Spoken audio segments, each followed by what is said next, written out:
하나님 아버지,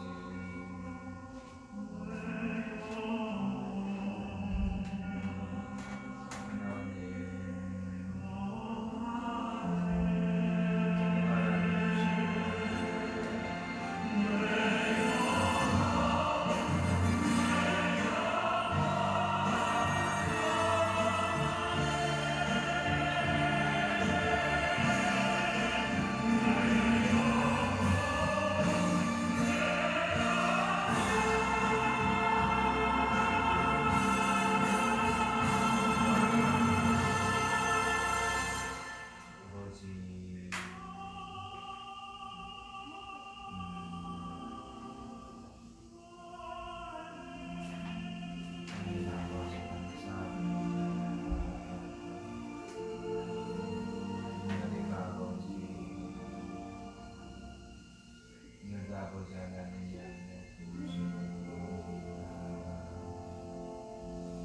분명히 함께하여 주시기 바랍니다.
모든 것들을 생각하고 모든 것들을 바라볼 수 있는 그런 저희들 되도록 아버지 하나님 인도하여 주시기를 원합니다.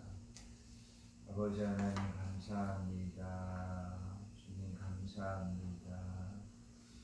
주님 은혜 베풀어 주시고 인도하여 주시기 원합니다. 아버지 하나님 감사합니다. 많으신 예수님의 이름으로 간절히 기도하옵나이다. 아멘.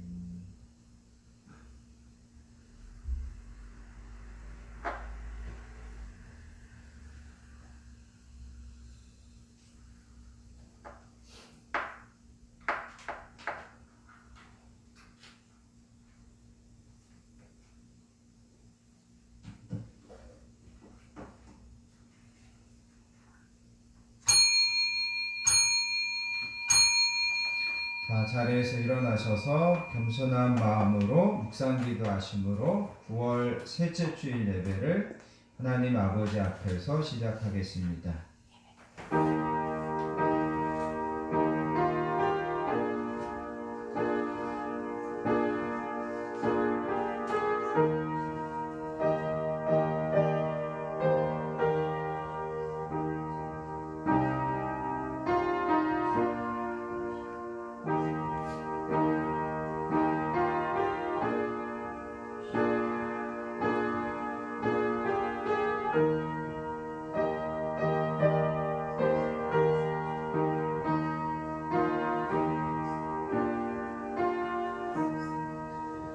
새 노래로 여호와께 노래하라. 온 땅이여 여호와께 노래할지어다. 여호와께 노래하며 그의 이름을 송축하여 그의 구원을 날마다 전파할지어다.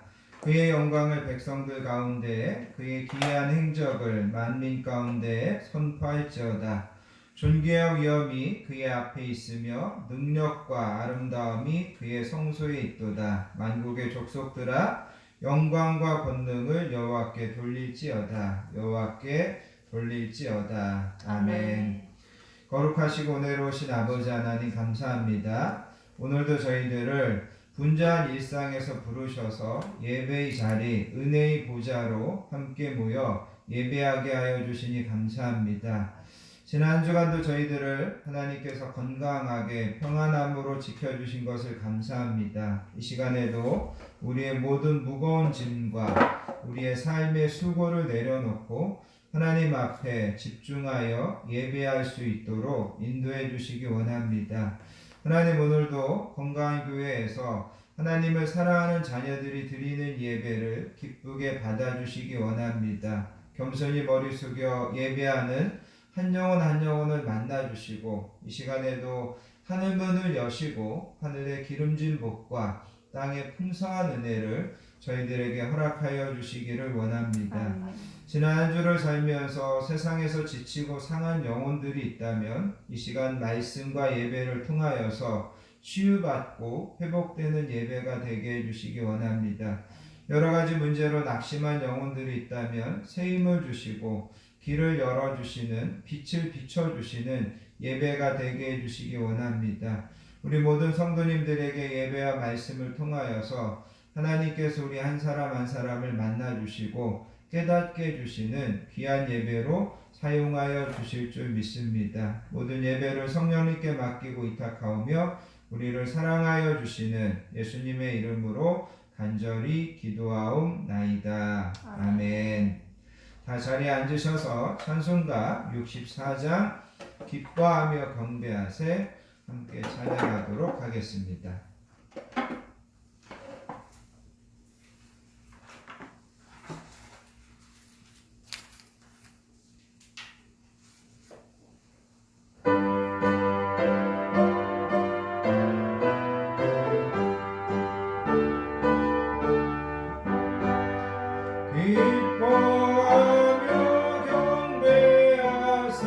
영광의 주 하나님 주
사도신경하심으로 우리의 신앙을 하나님께 고백드리겠습니다. 전능하사 천지를 만드신 하나님 아버지를 내가 믿사오며 그 외아들 우리 주 예수 그리스도를 믿사오니 이는 성령으로 잉태하사 동정녀 마리아에게 나시고 본디오 빌라도에게 고난을 받으사 십자가에 못 박혀 죽으시고 장사한 지 사흘 만에 죽은 자 가운데서 다시 살아나시며 하늘에 오르사 전능하신 하나님 우편에 앉아 계시다가 저리로서 산 자와 죽은 자를 심판하러 오시리라.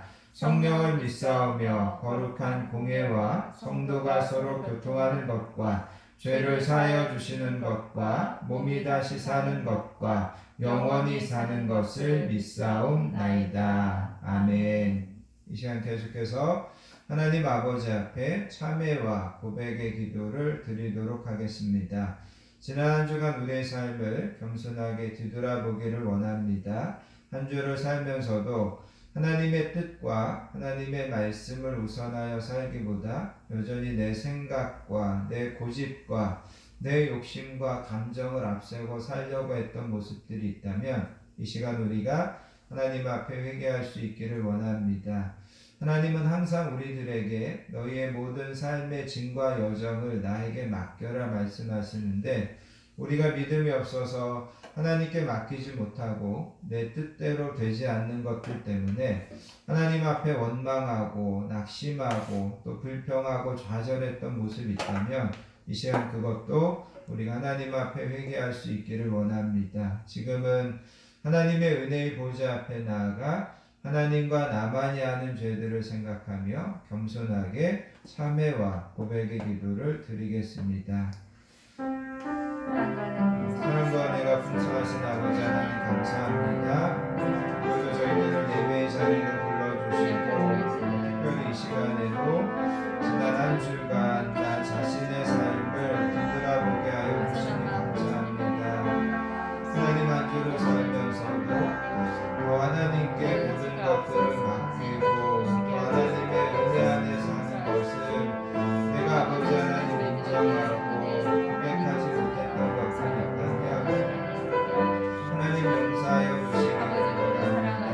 아버지 하나님 이 시간에도 성령님께서 이 부족한 점을 조명하셔서 내 안에 추하고 더러운 것들을 다 아버지 하나님 새롭게 하여 주시고 오늘도 아버지 하나님 앞에 예배하며 기도하며 나아가는데 부족함 없도록 하나님께서 사용하여 주시기를 원합니다. 하나님 아버지 오늘도 예배를 인도하고 말씀으로 은혜 나눌 때 성령님 저희들과 함께하여 주시고 성령님 저희들에게 은혜 주시기 원합니다. 모든 예배 가운데 함께하여 주실 것을 믿사오며 우리를 사랑하여 주시는 예수님의 이름으로 간절히 기도하옵나이다. 아멘. 사랑과 공연이 풍성하신 아버지 하나님 감사합니다. 오늘도 저희들을 예배의 자리로 불러주시고 이 시간 겸손한 마음으로 참회하며 고백의 기도를 드리게 하시니 감사합니다. 하나님 한 주도 우리가 하나님의 은혜와 도우심 안에 살았건만 여전히 내 힘과 내 지혜와 내 능력으로 사는 것처럼 교만하고 어리석었던 것들이 있다면 하나님 용서해 주시기 원합니다. 하나님의 뜻을 알고 하나님의 말씀을 알면서도 여전히 내 생각과 내 고집을 앞세우며 살았던 저희들을 하나님 용서해 주시기 원합니다. 당연히 베풀어야 될 대상에게 인색했고 당연히 용서해야 될 대상들을 용서하지 못했던 것을 하나님 용서해 주시기 원합니다. 더 인내하고 더 참아주어야 될 대상에게 때로는 분노하고 말과 행동으로 상처 준 것들이 있다면 하나님 용서하여 주시기 원합니다. 이 시간 저희들 탕자의 마음으로 하나님 앞에 돌아와 예배하오니 하나님 저희들을 하나님의 품으로 받아주시고 깨끗하게 주님의 보혈로 새롭게 하여 주시는 줄 믿습니다. 내가 내 허물을 빽빽한 구름에 사라짐같이 내 죄를 안개에 사라짐같이 도말하였으니 너는 내게로 돌아오라. 내가 너를 구속하였음이니라. 그러므로 이제 그리스도 예수 우리 주 안에 있는 자에게는 결코 정죄함이 없느니라. 아멘. 찬송가 526장 목마른 자들아 찬양하신 다음에 우리 홍미양 집사님 우리를 대표해서 기도 인도해 주시겠습니다. 찬송가 526장입니다.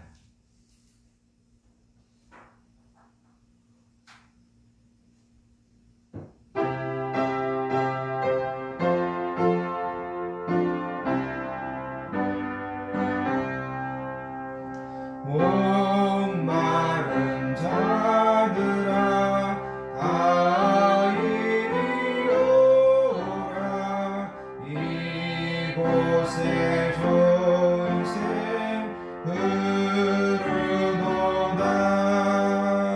힘쓰고 애쓰니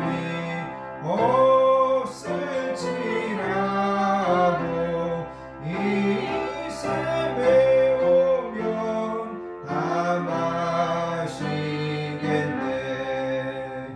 이 샘의 솟는물 강같이 흘러 온 천하 만국에 다 통하네 빈구나 귀천에 분별이 없이 다 쏘시고 또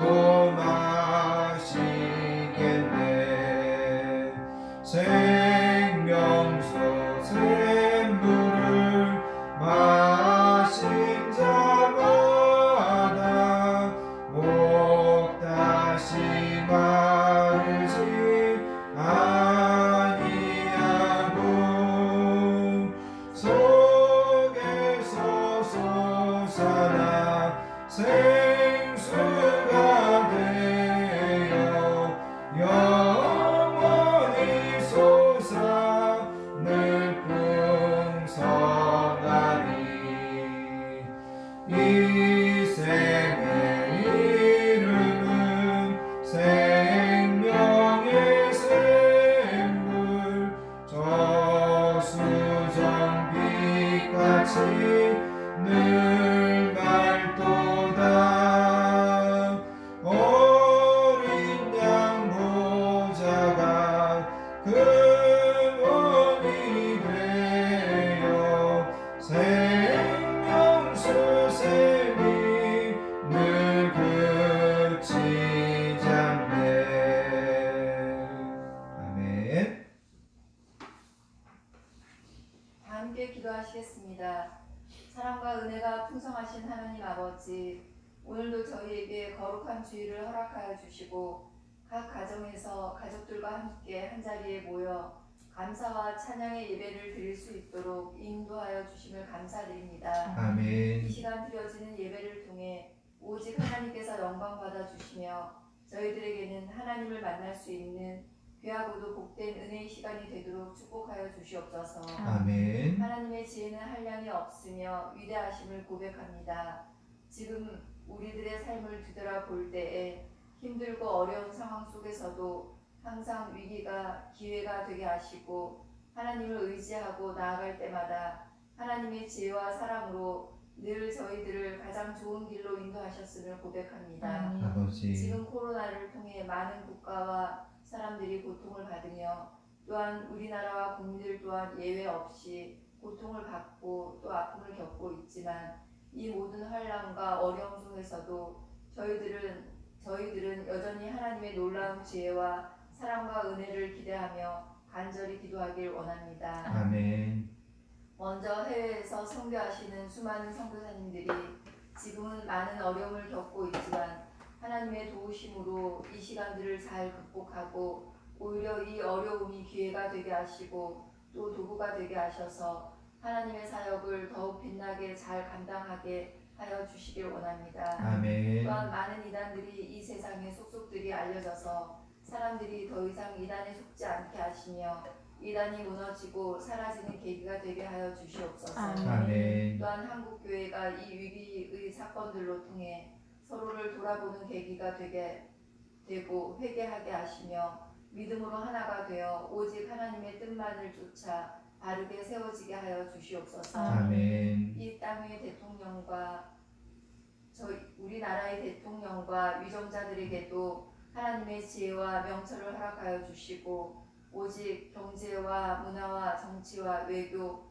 국방, 교육 등 모든 면에서 안정되고 평안을 찾아갈 수 있게 하시며 각 분야의 전문가들을 바르게 세워주셔서 모든 사람들이 함께 안전하고 자유롭게 감사하며 살아가며 또한 마음껏 하나님께 예배하고 마음껏 하나님을 찬양할 수 있는 환경을 허락하여 주시길 간절히 기도드립니다. 아멘. 오늘도 건강한 교회를 사랑하여 주신 하나님께 감사드리며 날마다 하나님께서 이루실 부흥을 꿈꾸며 기도합니다. 우리가 꿈꾸는 교회를 하나님께서 아시오니 꼭 이루어 주시길 오늘도 간절히 기도합니다. 아멘. 또한 이 시간 하나님께서 세우신 귀하신 사자 목사님 말씀을 선포하실 때 하나님의 능력의 손으로 붙잡아 주시고 우리 모든 성도님들께는 하나님의 지혜와 명철로 붙잡아 주셔서 말씀을 잘 깨닫게 하시고 마음에 잘 받아서 오직 주의 말씀으로 모든 세상의 유혹과 삶의 나쁜 습관들을 날마다 이김으로 승리하는 삶을 살아갈 수 있도록 축복하여 주시옵소서. 아멘. 이 모든 예배 시간을 성령님께 의탁하오며 우리를 사랑하시고 죄에서 구원하여 주신 예수님의 이름으로 간절히 기도드렸습니다. 아멘.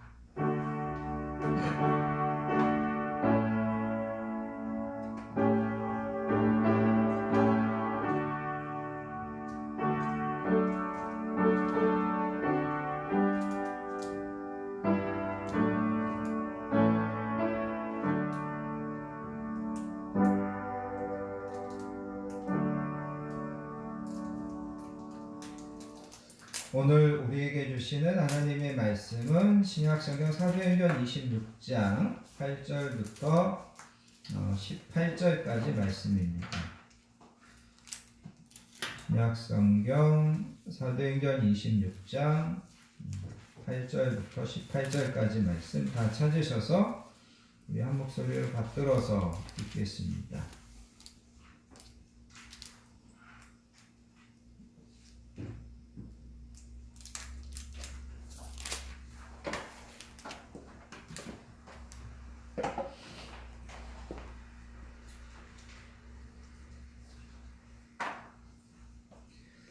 사도행전 26장 8절부터 18절까지 말씀 주신 말씀을 천천히 한 목소리로 받들어서 읽습니다. 당신들은 하나님이 죽은 사람을 살리심을 어찌하여 못 믿을 것으로 여기나이까? 나도 나사렛 예수의 이름을 대적하여 많은 일을 행하여야 될 줄 스스로 생각하고 예루살렘에서 이런 일을 행하여 대제사장들에게서 권한을 받아가지고 많은 성도를 옥에 가두며 또 죽일 때에 내가 참성 투표를 하였고 또 모든 회상에서 여러 번 형벌하여 강제로 모독하는 말을 하게 하고 그들에 대하여 심히 격분하여 외국 성에까지 가서 박해하였고 그 일로 대제사장들의 권한과 위임을 받고 다메섹으로 갔나이다. 왕이여 정오가 되어 길에서 보니 하늘로부터 해보다 더 밝은 빛이 나와 내 동행을 비추는지라. 우리가 다 땅에 엎드려져 내가 소리를 들으니 히브리 말로 이르되 사울아 사울아 내가 어찌하여 나를 박해하느냐. 가시채를 뒷발질하기가 내게 고생이니라. 내가 대답하되 주님 누구시니까? 주께서 이르시되 나는 내가 박해하는 예수라. 일어나 너의 발로 서라. 내가 내게 나타난 것은 곧 내가 나를 본 일과 장차 내가 내게 나타날 일에 너로 종과 증인을 삼으려 함이니 이스라엘과 이방인들에게서 내가 너를 구원하여 그들에게 보내어 그 눈을 뜨게 하여 어두운 데서 빛으로 사망에서 사탄의 권세에서 하나님께로 돌아오게 하고 죄사함과 나를 믿어 거룩하게 된 무리 가운데서 기업을 얻게 하리라 하도이다. 아멘. 특별히 여러분, 이제 제가 오늘 여러분들에게 강조하고 싶은 말씀은 9절입니다. 9절에 보면 나도 나사렛 예수의 이름을 대적하여 많은 일을 행하여야 될 줄 스스로 생각하고, 여기 보면 바울이 스스로 생각했다 이런 말이 나옵니다. 그 다음에 또 중요한 말씀이 18절에 가서 보시면 그 눈을 뜨게 하여서 어둠에서 빛으로 사탄의 권세에서 하나님께로 돌아오게 한다. 그 다음에 죄사함과 예수님을 믿어서 거룩하게 된다. 그리고 우리가 기업을 얻게 한다. 이런 말씀들이 오늘 말씀에서 가장 중요한 말씀들입니다. 이런 말씀들을 여러분들 머릿속에 넣어 놓으시고 오늘 말씀을 좀 함께 들을 수 있었으면 좋겠습니다. 여러분들이 교회를 조금이라도 다니셨던 분은 오늘 이 본문의 말씀을 잘 알고 있을 겁니다. 바울이 회심해서 예수님을 믿게 된 사건. 그런데 여러분, 이 본문의 말씀이 사도행전에 보면 3번이나 기록되어 있습니다. 그래서 사도행전 9장에 한번 기록되어 있고 22장에 기록되어 있고 26장에도 이 본문이 기록되어 있습니다. 그래서 제가 지금까지 한 20년 동안 담임 목사를 하면서 설교를 하면서 여기 사도행전 26장에 있는 이 바울의 사건을 가지고 설교를 한 것은 처음인 것 같습니다. 이제 또 한 가지 우리가 좀 생각해 보기 원하는 것은 뭐냐면, 제가 좀 전에 이야기한 것처럼 바울이 회심해 가지고 예수님을 만나는 이 이야기가 사도행전에 3번 기록됐다. 여러분, 오늘날 우리가 생각할 때는 이 성경이 되게 양이 많고 또 성경이 되게 방대한 책으로 생각하고 있습니다. 그런데 이 성경이 처음에 기록될 때 성경을 기록하던 사람들은 이 성경을 기록할 때 되게 압축해서 정말 필요한 이야기만 기록했다는 거죠. 그래서 여러분, 요한복음에 가서 보면 요한 저자가 뭐라고 이야기했냐면, 예수님께서 행하신 일이 이 외에도 많은데 만일 낱낱이 기록된다면 이 세상이라도 이 기록한 책을 두기에 부족할 줄 아노라, 이렇게 이야기하고 있습니다. 여러분, 우리가 아시는 것처럼 예수님의 제자 중에 마태, 마가, 누가, 요한만 복음서를 기록했다는 거죠. 그런데 여러분, 예수님의 제자 12명들이 다 각자 나도 기록하겠다, 그래서 복음서가 12권이 됐다. 그러면 이제 성경은 더 엄청나게 많아지는 거죠. 그래서 요한이 이야기한 것처럼 예수님에 대해서 낱낱이 기록하기로 했으면 더 엄청난 분량이 됐을 겁니다. 그런데 성경을 기록할 때 또 제자들이 정말 우리가 중요하고 핵심적인 것만 골라서 기록하자, 그렇게 해가지고 기록한 것이 오늘 우리가 가지고 있는 이 양이라는 거죠. 그런데 이제 그렇게 핵심적인 것만 이렇게 기록하기로 했는데 이 사도행전에 바울의 회심한 이야기가 3번이나 기록됐다는 것은 이 바울의 회심한 이야기가 그만큼 중요하기 때문에 3번이나 여기에다가 기록해 놓았다는 거죠. 또 한 가지 여러분, 이 본문의 말씀을 시작하면서 우리가 기억하기 원하는 것은 뭐냐면, 여러분 16세기에 마틴 루터가 종교개혁을 일으키면서 로만 카톨릭으로부터 고발을 당합니다. 근데 그 고발의 가장 핵심적인 내용이 뭐냐면, 이 마틴 루터가 새로운 것을 가르친다는 거죠. 왜 새로운 것을 가르치냐? 그거였습니다. 그런데 마틴 루터가 그 고발의 내용에 대해서 뭐라고 이야기했냐면 이렇게 이야기하는 것이었습니다. 나는 새로운 것을 가르치는 것이 전혀 아니다. 나는 단지 옛날 우리 사도들과 모든 경건한 교사들이 가르쳤던 옛 것을 반복하는 것뿐이다. 그렇게 이야기하더라는 거죠. 앤드류스라고 하는 그런 신학자가 있는데 이렇게 이야기합니다. 우리는 새로운 것을 받아들이는 사람들이 아니라 옛 것을 회복하는 사람들입니다. 그러니까 여러분, 우리는 항상 새로운 설교 이런 것들을 듣고 싶어 하는데, 우리는 새로운 것을 받아들이는 것 사람들이 아니라 우리는 옛 것을 반복하는 것, 아니면 옛 것에서 다시금 우리의 어떤 지혜를 찾는 사람들, 이게 바로 우리들이다. 그렇게 이야기하더라는 거죠. 그래서 여러분, 오늘 우리가 어떻게 본다면 여러분들이 다 알고 있는 이 바울의 이야기를 다시 한번 우리가 살펴보는 것은, 이것을 통해서 이 안에 우리가 그동안 신앙생활하면서 잊고 있었던 것, 놓치고 있었던 것, 그것을 다시 한번 깨닫고 다시 한번 우리가 은혜 받자, 그런 측면에서 우리가 잘 알고 있는 이 본문의 말씀을 함께 살펴보기 원합니다. 제가 설교를 하면서 여러분들한테 먼저 이야기 드리고 싶은 것은, 제가 오늘 이 본문을 이야기하면서 사울과 바울을 혼동해서 사용하더라도 이해를 하시기 바랍니다. 그래서 여러분들은 다 사울과 사울이 예수님을 믿기 전에 이름이고 예수님 믿고 나서 이제 바울로 바뀌어진 것으로 아실 텐데, 행여라도 사울은 구약에 나오는 사울왕이고 바울은 예수님 만난 바울인가? 그건 아닙니다. 제가 사울과 바울을 혼동해서 이야기하더라도 여러분들이 잘 이해를 하시기를 바랍니다. 오늘 우리가 읽은 이 본문을 크게 두 부분으로 나눠볼 수 있는데, 여러분 9절부터 12절까지는 바울이 예수님을 믿기 전에 생활을 이야기하는 겁니다. 그리고 13절 이후부터는 예수님을 만나고 또 예수님을 이렇게 만나서 바울이 예수님에게 듣는 그런 내용을 오늘 이 본문은 기록해주고 있습니다. 먼저 여러분, 예수님을 만나기 전에 바울은 어떤 삶을 살았느냐? 한마디로 이야기하면 그는 예수 믿는 사람들을 박해하는 일을 하면서 살았습니다. 그래서 9절부터 12절까지가 그런 내용입니다.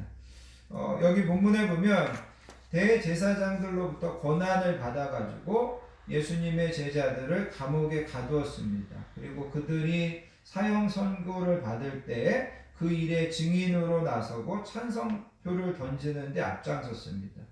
그는 회당에 그리스도인들을 찾아내는, 색출해내는 데 앞장섰습니다. 그리고 그렇게 색출해낸 그리스도인들은 책찍에 맞아야 되는 그런 형벌을 당해야만 됐습니다. 바울은 강제로 그리스도인들의 신앙을 부인하게 하려고 애썼으며, 그는 심지어 외국에까지 가서 그리스도인들을 잡아오는 일을 했습니다. 누가 시킨 것도 아닙니다. 또 이 일을 해가지고 바울이 무슨 대단한 돈을 번 것도 아닙니다. 그런데도 이거를 나서서 앞장서서 하더라는 거죠. 그래서 여러분 11절에 보면 이렇게 이야기하고 있습니다. 또 모든 회당에서 여러 번 형벌하여 강제로 모독하는 말을 하게 하고 그들에게 대하여, 여기 뒤에 보면 심히 격분했다. 그리고 외국 성에까지 가서 박해했다. 박해했다라는 말은 원어적으로 보면 사냥감을 쫓았다, 적을 쫓았다, 그런 의미입니다. 그래서 바울은 예수님 믿는 사람들을 사냥꾼이 사냥감을 쫓는 것처럼 그렇게 집요하게, 또 한편에서는 어떻게 보면 잔인하게 적을 섬멸하는 것처럼 그런 지독할 정도로 이렇게 예수 믿는 사람들을 박해하던 삶을 바울이 살고 있었다라는 거죠. 그 다음에 또 한 가지는 아까 제가 이야기한 것처럼 바울이 예수님을 믿기 전에 그는 예수 믿는 사람들을 박해했었고, 또 한 가지 예수님을 믿기 전에 그는 어떤 사람이었냐면 9절에 가서 보시면 이렇게 이야기하고 있습니다. 나도 나사렛 예수의 이름으로 이름을 대적하여 많은 일을 행하여야 될 줄을 스스로 생각하고, 여기에서 보면 바울은 스스로 생각했다라고 이야기하고 있습니다. 그래서 바울은 내가 믿고 있는 종교, 내가 가지고 있는 신념, 이런 것들을 생각해 볼 때 이 예수는 사기꾼이다, 이 예수는 거짓말장이다, 이 예수 믿는 사람들을 내가 박해하는 것이 맞다, 그러면서 스스로 생각했다라는 거죠. 물론 바울은 이성적으로 생각할 수 있는 능력을 가지고 있는 사람이었고, 그는 대단한 어떤 학식을 공부한 사람이었습니다. 그런데 바울이 스스로 생각하면서 그렇게 사는 것이 맞다라고 생각했는데, 여러분 14절을 가서 보시면 예수님께서 그 바울을 부르시죠. 사울아 사울아 내가 어찌하여 나를 박해하느냐?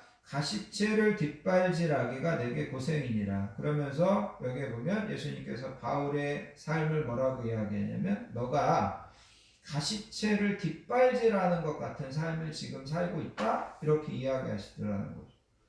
여러분 여기 가시체라고 하는 것은 쉽게 이야기하면 어떤 가죽 책지 끝에 뭐 짐승들의 뼈나 아니면 쇠붙이나 이런 것들을 달아놓은 것이 이 가시체라고 이해를 하시면 좋습니다. 그래서 여러분 예수님께서도 십자가에 못 박히시기 전에 책찍에 맞으셨는데 이렇게 맞으셨죠. 그래서 동물의 뼈나 어떤 쇠붙이나 이런 것들을 달아 놓아 가지고 한번 때릴 때마다 그 고통이 심해지게 하는 건데 여기 가시체는 사람을 때리는 게 아니라 소나 말을 때리는 겁니다. 소나 말을 이렇게 멍에를 씌워 가지고 농부가 일을 시키는데 이 소나 말을 잘 듣지 않을 때마다 이 가시체를 때리는 거죠.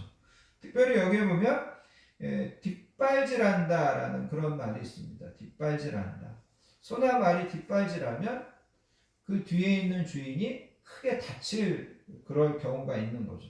그리고 이 소나 말이 앞으로 가야 되는데 뒷걸음질 치면 안 되는 거죠. 그러니까 뒷걸음질 치려고 하면 치게 되면 주인이 그 가시채로 소나 말을 무자비하게 때리는 겁니다. 그런데 바울은 아까도 이야기한 것처럼 자기는 스스로 생각해가지고 내가 되게 열심히 산다. 내가 되게 열심히 뭔가를 위해서 이렇게 헌신한다. 그렇게 생각했는데 예수님께서는 바울의 그 생애를 뭐라고 이야기하고 있냐면 너가 가시체로 뒷발질하는 것 같은 그런 삶을 지금 살고 있다. 예수님께서 그렇게 말씀하시더라는 거죠.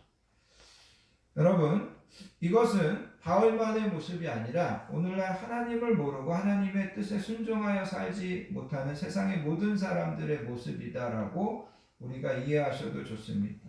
물론 그들 중에 우리보다 더 똑똑하고 세상에서 뭐 더 성공하고 세상에서 더 남부럽지 않게 사는 그런 사람들도 있습니다. 그럼에도 불구하고 우리의 인생의 진정한 주인 되신 하나님의 존재를 모르고 그분의 뜻에 순종하고 그분의 영광을 위해서 살지 않는다면 세상 모든 사람들은 가시체로 뒷발질하면서 어떻게 보면 하나님의 책찍을 맞아가면서 고통당하고 어리석게 살고 있는 인생이 모든 인생이다. 성경은 그것을 이야기하고 있다는 거죠. 그래서 여러분 오늘 이 본문의 말씀에서 바울은 자기가 스스로 생각할 때 자기는 되게 열심히 산다. 자기는 지혜롭게 산다. 그렇게 생각했다라는 겁니다. 이게 바울이 예수님을 만나기 전의 모습입니다. 자, 그런데 바울이 여러분 12절 이후에 가서 보시면 예수님을 만나게 됩니다. 여러분 12절에 가서 보시면 그 일로 대제사장들의 고난과 위임을 받아 다메섹으로 갔나이다. 그래서 여기 12절에서는 바울이 예수님을 만난 장소를 이야기합니다. 어디에서 예수님을 만났다고요? 다메섹으로 가던 길에 예수님을 만납니다. 자, 그 다음에 여러분 13절에 가서 보시면 왕이여 정오가 되어서 길에서 보니 여기에 보면 정오라고 이야기하고 있습니다. 이 정오라고 하는 것을 통해서 우리가 두 가지를 좀 생각해 볼 수 있기 원하는데 바울이 예수님을 만난 것은 밤에 만난 게 아니에요. 밤에 만났으면 혹시 너 꿈꾸다가 예수님 만난 거 아니야? 뭐 이렇게 이야기할 수 있다는 거죠. 근데 예수님을 만난 게 대낮이라는 거죠. 뭐 아침도 아니고 저녁도 아니고 대낮에 예수님을 만났다는 거죠.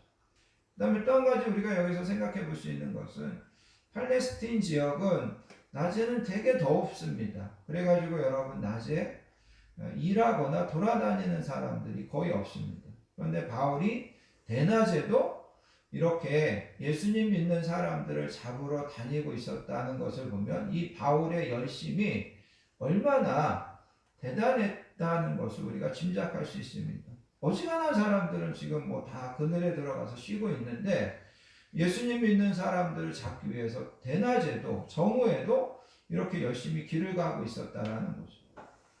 자, 그 다음에 이제 여기서 또 한 가지 생각해야 되는 것은 여러분 그 다음에 보시면 하늘로부터 해보다 더 밝은 빛이 나와 내 동행들을 둘러 비치는지라. 그래서 여러분 여기에 보면 해보다 더 밝은 빛을 바울만 본 것이 아니라 바울과 함께 가던 몇몇 동행하는 사람들이 같이 받습니다. 그래서 여러분 14절에서도 보시면 우리가 다 땅에 엎드려지며 바울만 엎드려진 것이 아니라 바울과 함께 가던 그 사람들도 다 같이 땅에 엎드려졌다는 거죠. 그 해보다 더 밝은 빛을 보고 두려워서 땅에다 바짝 엎드렸습니다. 그래서 바울이 여기에서 이야기하는 것은 바울이 예수님을 만난 거는 이게 뭐 밤에 꿈에 나타난 게 아니에요. 정오에 예수님이 나타났고, 물론 이제 이 성경을 여러분들이 자세히 보거나 다른 성경과 이렇게 연결시켜 보면 이때 햇빛을 본 거는 바울의 일행, 햇빛보다 더 밝은 빛을 본 것은 바울과 바울의 일행들이 다 같이 이 빛을 봅니다. 그리고 사울아 사울아 하는 음성은 이 바울만 들은 것으로 성경은 이야기하고 있습니다. 아무튼 중요한 것은 이 햇빛보다 더 밝은 빛을 본 것은 바울만 본 것이 아니라는 거죠. 그와 같이 동행하는 사람들도 같이 봤다라는 겁니다. 그래서 여러분 이 본문의 말씀을 통하여서 바울이 이야기하고자 하는 것은 자기가 예수님을 만난 건 다메섹이라고 하는 분명한 장소가 있었고, 그거는 백주 대낮에 내가 예수님 만났다. 그리고 나만 그때 있었던 것이 아니라 나와 동행하는 사람들도 햇빛보다 더 밝은 빛이 우리를 둘러 비치는 것을 경험했다. 바울이 그렇게 이제 예수님 만나는 것을 상황적으로 설명하는 것을 보게 됩니다. 그러면서 이제 여러분 14절에 가서 보시면 이렇게 이야기합니다. 내가 소리를 들었습니다.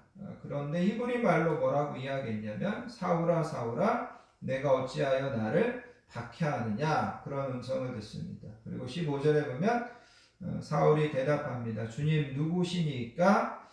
예수님께서 말씀하시죠. 나는 내가 박해하는 예수니라, 이렇게 이야기합니다. 바울은 예수님이라는 말에 깜짝 놀랐을 겁니다.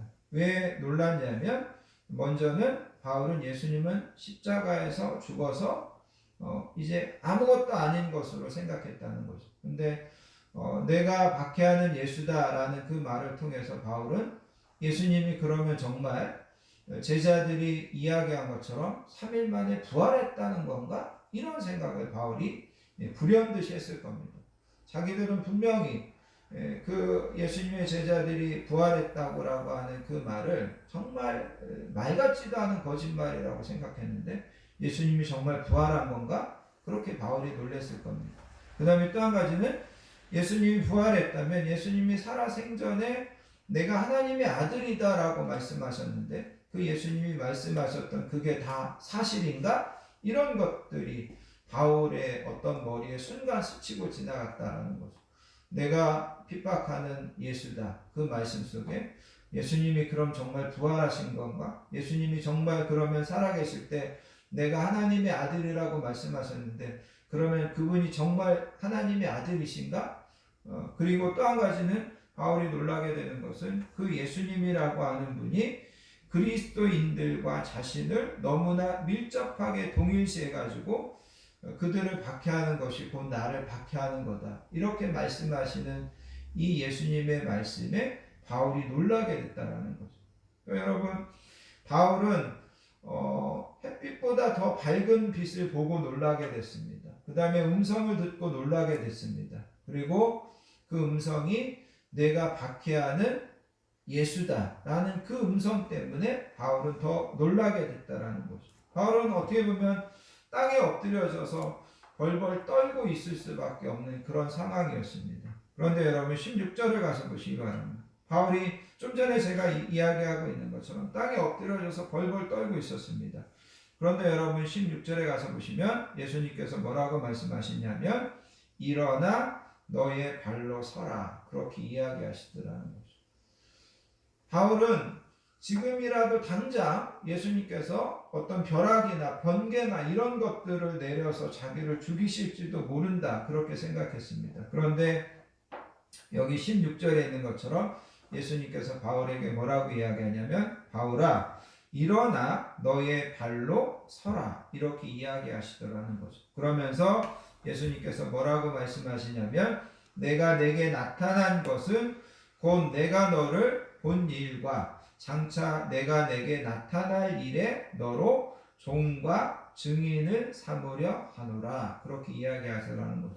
특별히 여기서 예수님께서 맨 처음에 말씀하신 일어나 너의 발로 서라는 이 말씀이 되게 중요한데, 왜 이 말씀이 중요하냐면 우리가 구약 성경에 보면 하나님께서 에스겔 선지자나 이사야 선지자나 에레미야 선지자를 선지자로 부를 때 항상 말씀하셨던 것이 이거였습니다. 일어나 내 발로 서라. 그런데 일어나 내 발로 서라고 하는 말씀 다음에는 항상 하나님께서 뭐라고 말씀하셨냐면 너는 가라. 이 말씀이 나오는 거예요.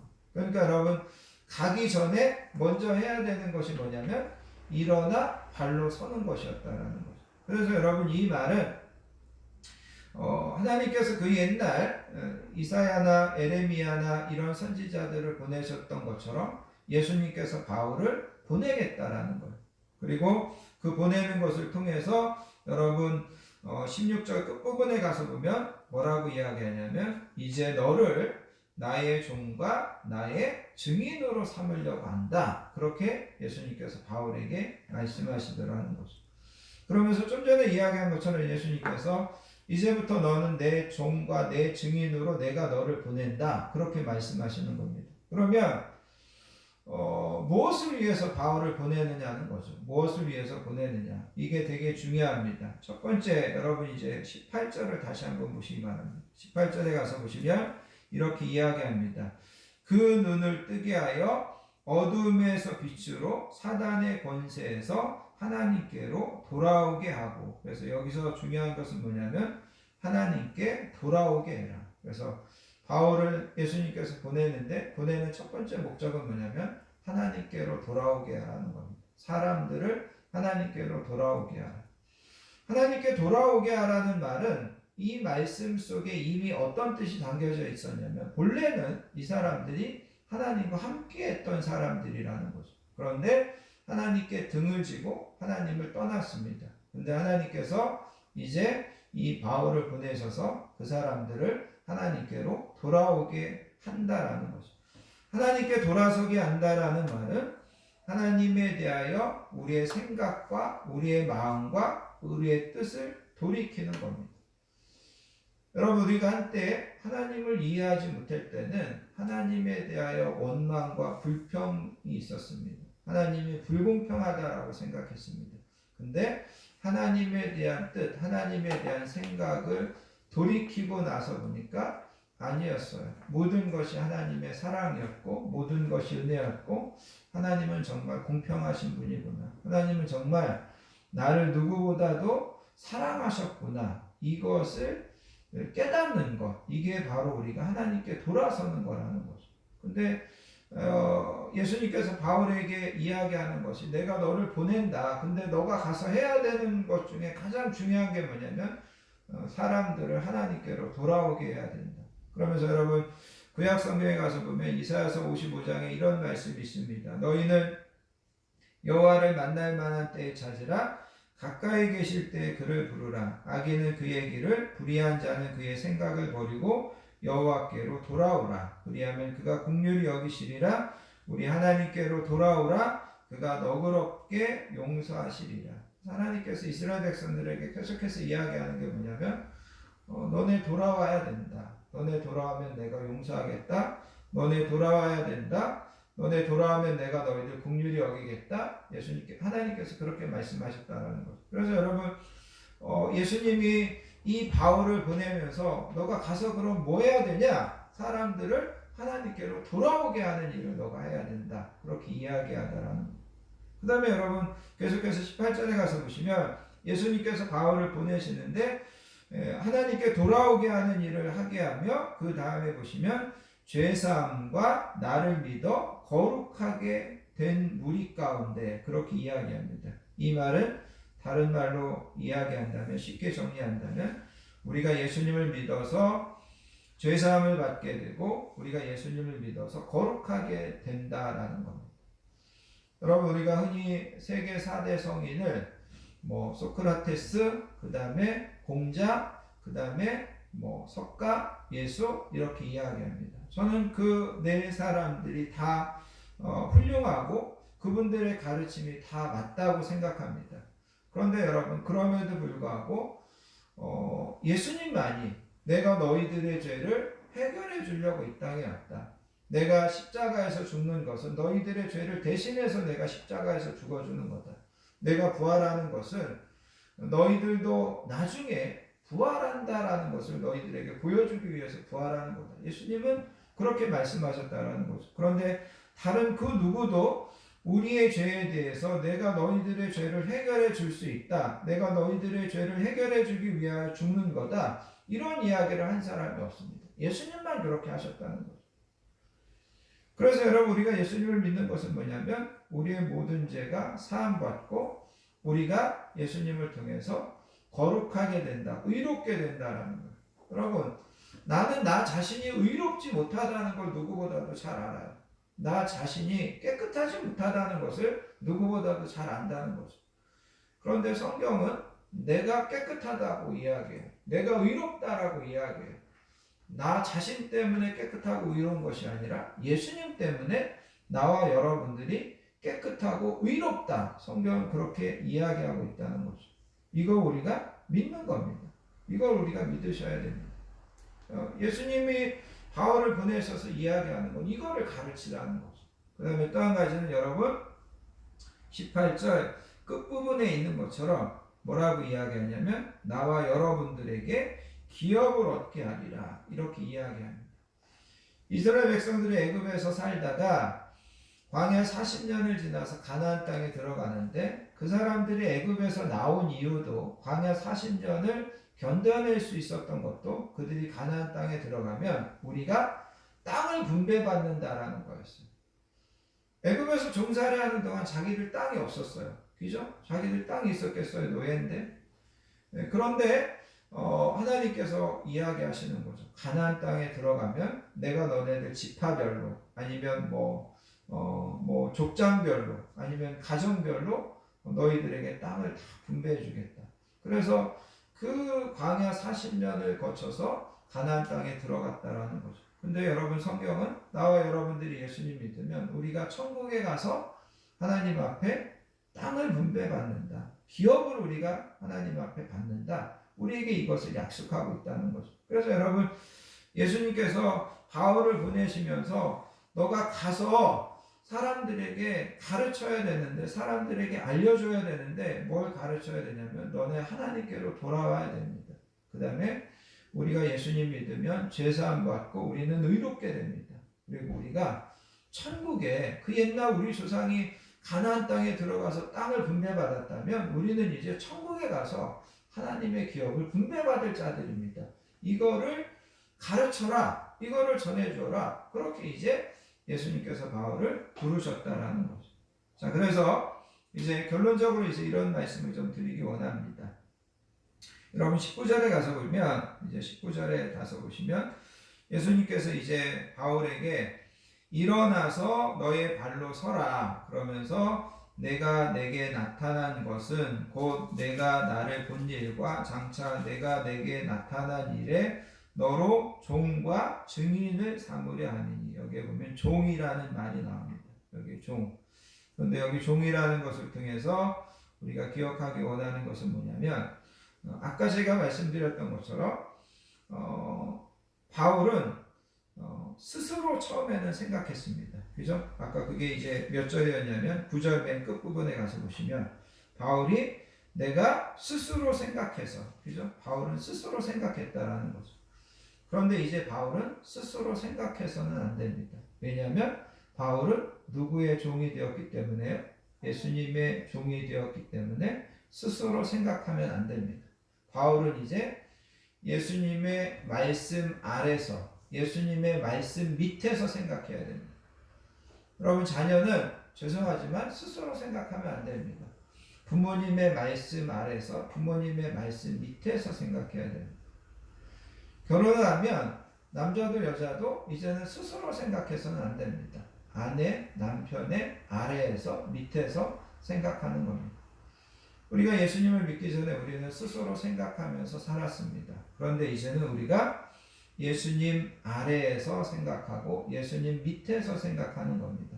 내 주인 되시는 예수님, 내 왕 되시는 그 예수님, 그분이 나에게 뭐라고 말씀하시고 그분이 나에게 뭘 원하시고 그분을 기쁘시게 해드리는 것이 무엇이고 그것을 생각하면서 사는 것, 그것이 바로 예수님을 믿는 것이고 그것이 바로 그리스도인이다. 성경은 그것을 우리에게 가르쳐주고 있다는 거죠. 그래서 여러분 고린도후서 10장 5절에 가서 보면 이런 말씀이 있습니다. 모든 생각을 사로잡아 그리스도에게 복종하게 할지니. 우리가 예수님을 정말 믿는다면 우리가 하나 해야 되는 정말 중요한 일이 있는데 그건 바로 우리의 모든 생각을 사로잡아서 예수님에게 복종시켜야 된다는 겁니다. 특별히 여러분들이 살아가면서 여러분들 생각 가운데 떠오르는 부정적인 생각, 나쁜 생각, 그런 것들이 떠오를 때마다 그 생각을 사로잡아서 그 생각을 질질 끌고 가서 예수님에게 무릎 꿇려야 되고 예수님에게 복종시켜야 된다. 이것이 성경이 우리에게 가르쳐주고 있는 귀한 말씀이라는 겁니다. 그래서 저와 여러분들 오늘 이 말씀을 통하여서 예수님을 믿는다는 것, 예수님을 믿어서 우리가 이렇게 되는구나. 또 우리가 예수님을 믿는다고 하는 것은 내 생각대로 사는 것이 아니라 예수님의 말씀 아래에서, 예수님의 말씀 밑에서 내 모든 생각을 예수님께 복종시키고 예수님께 내 모든 생각을 무릎 꿇이면서 사는 것이 진짜 내가 예수님을 믿고 사는 거구나. 또 우리가 그렇게 우리의 인생을 예수님께 전적으로 맡길 때 예수님은 나와 여러분의 인생을 가장 복된 길로, 가장 형통한 길로 인도하신다는 것을 믿으시고 우리의 믿음의 본질, 우리의 믿음의 신앙을 잘 기억하면서 날마다 승리하며 살아가시는 우리 모든 성도님들 되시기를 예수님의 이름으로 축복합니다. 기도하겠습니다. 하나님 아버지 감사합니다. 오늘도 저희들 하나님 앞에 모여 함께 예배로 영광 돌리고 우리가 너무나 잘 알고 있는 말씀을 다시 한번 듣게 하여 주시니 감사합니다. 이 말씀을 통하여서 우리가 예수님을 믿지 않고 사는 삶이 얼마나 어리석은 삶이고 예수님을 믿고 사는 삶이 얼마나 복된 삶인가를 다시 한번 깨닫게 해주시기 원합니다. 예수님을 믿는 삶은 우리의 생명의 근원 되시는 하나님께 돌아가는 것이고 예수님을 믿고 살 때 우리가 죄사함을 받고 의롭게 되고 우리가 예수님을 믿고 살 때 천국에 기업이 있는 자라는 것을 기억하게 해주시기 원합니다. 그리고 이제는 내 생각이나 내 감정으로 사는 것이 아니라 예수님 밑에서 예수님 아래서 예수님께서 우리에게 하시는 말씀에 순종해서 사는 자들임을 우리가 분명히 기억하고 그 믿음으로 이번 한 주도 날마다 승리하며 살아갈 수 있도록 인도해 주실 줄 믿습니다.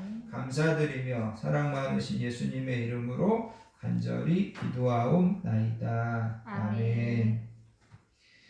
찬송가 93장 예수는 나의 힘이요 찬양하시면서 준비하신 예물 하나님 앞에 드리도록 하겠습니다.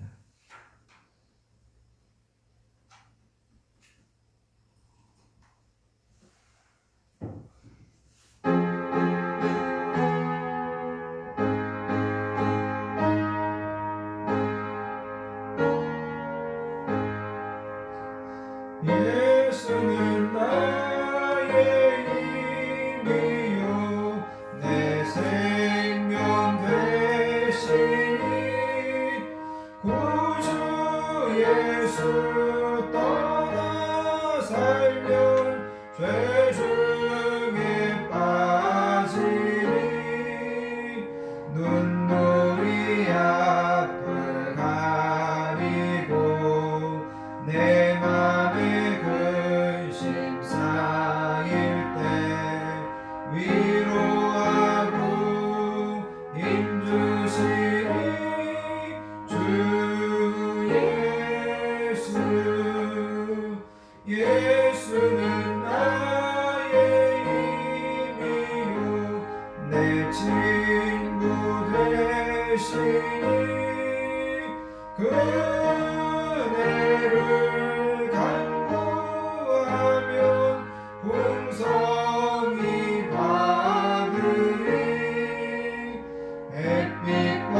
의지하고 따라가리 주 예수 예수는 나의 힘이요 내 소망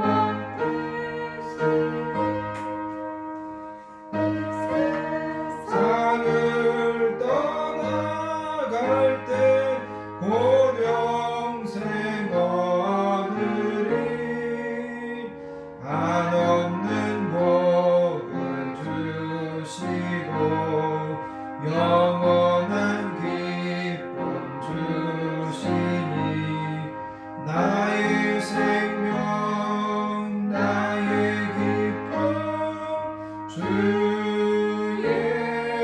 예수 아멘. 교회와 성도의 소식을 함께 나누도록 하겠습니다. 한 주도 건강하게 지켜주시고 평안함으로 인도해 주신 하나님의 은혜와 사랑에 감사드리며 오늘도 복되고 귀한 예배에 나오신 모든 분들을 예수님의 사랑으로 환영하고 축복합니다. 옆에 계신 분들하고 인사하겠습니다. 사랑합니다. 사랑합니다. 축복합니다. 축복합니다. 사랑합니다. 축복합니다. 또 밴드로 예배드리시는 우리 모든 성도님들, 우리 자녀들 환영하고 축복합니다. 날마다 믿음으로 주어진 환경을 잘 인내하시고 예수님을 내 인생의 주인으로 또 주님으로 또 예수님께서 우리의 모든 생각과 마음을 주장하시도록 또 천국의 기업과 상을 바라보면서 날마다 살아가시는 저와 우리 모든 성도님들 되시기 바랍니다. 다음 주, 그 다음 주 기도 맡으신 분들 잘 준비해 주시면 감사하겠습니다. 다 자리에서 일어나셔서요. 여러분들 주보에 있는 주만 바라볼지라 찬양하시고 드려진 예물을 위하여 축복 기도하는 후에 축도로서 모든 예배를 마치겠습니다.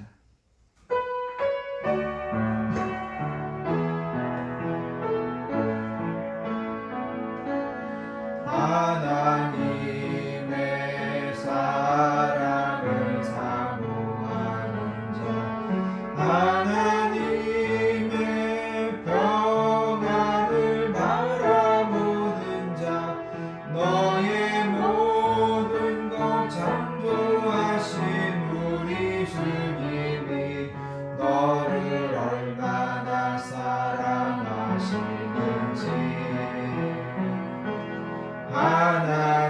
하나님께 찬양과 경배하는 자 하나님의 선하심을 닮아가는 자 너의 모든 것 창조하신 우리 주님이 너를 자녀 삼으셨네.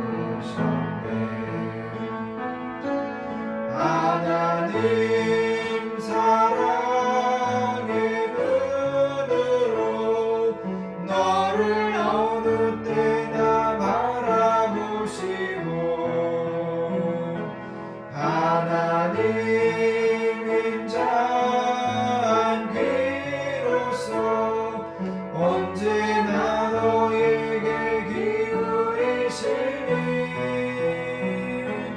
어둠에 밝은 빛을 비춰주시고 너의 작은 신음에도 응답하시니 너는 어느 곳에 있든지 주를 향하고 주만 바라볼지라 주만